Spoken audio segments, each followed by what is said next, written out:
Financial incentive alone isn't enough of a reason to keep doing it. They could be perfectly financially fine without it.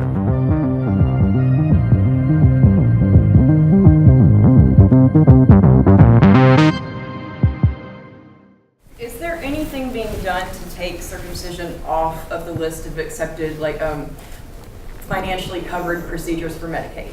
Yes. A lot of low-income people, Medicaid just pays for it. So I mean, if it were out of their reach a little bit more financially, we could keep it out of from happening. So is there anything being done to take that off of the Medicaid? Yes, that has been one of the more successful things that activists have done. Is they've called up Medicaid and said, you know who you could save a bunch of money? And then the government says, we like saving money, we don't want to pay for things. And they get it off that way. And it's amazing that that's the deciding factor, is that parents come in and they're like, I have to pay $300 for this. I don't want to pay money for things. And that's how it changes in sort of a crazy way. So that is something that activists have done and had success with. Yes. I have two questions. First of all, is there a reason that you eliminated that particular element from your film, the financial issue that she just brought up?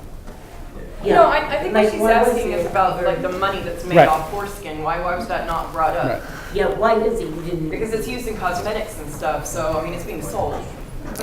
So the reason for 90% of questions of why didn't you cover this, 90% of the answer is probably going to be runtime. I've had a first edit of the film that was like 5 hours, and no one was ever going to watch that. And I knew no one was ever going to watch that, so I had to make it something that another human being could actually watch. We went into it a little bit in an earlier edit, and one of the things that's difficult is it's not a huge part of most doctors' practices. It's something that makes them an extra amount of money, but the financial incentive alone isn't enough of a reason to keep doing it. They could be perfectly financially fine without it. It is a large industry. It is, when you calculate it up, it is, I think, over $1 billion. But when you talk about how much money doctors make and how big the medical industry is, that's actually not a huge amount of money.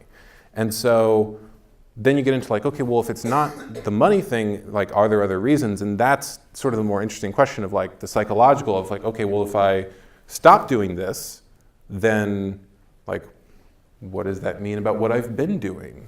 How does that reflect on me? Am I legally liable for having done this so long? There's all those questions that come up. And so the tricky thing about this issue is that if it was just one thing, then we'd fix the one thing and then that would be it. But it's multiple things. It's our culture, it's doctors, it's the whole legal liability. There's multiple aspects to it. So yeah, that's part of the reason it's not particularly heavy in there. My other question.